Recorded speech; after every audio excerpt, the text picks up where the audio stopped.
נעים מאוד, אני שירי כספי. ברוכים הבאים לדקה של סבון. בכל סרטון אני עונה על שאלה אחת מתוך עולם הסבונים הטבעיים. והפעם, מה זה בכלל סבון טבעי? סבון טבעי מתחיל מחומרי הגלם.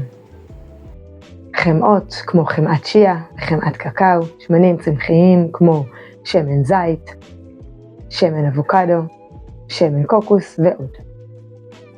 אל השמנים מוסיפים תמיסה של סודה קאוסטית, ובתהליך שנקרא סיבון, השמנים משנים את הצורה שלהם ואנחנו מקבלים סבון טבעי.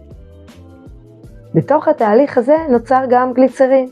הוא נשאר בסבון והוא זה שתורם לתחושת הרכות על העור.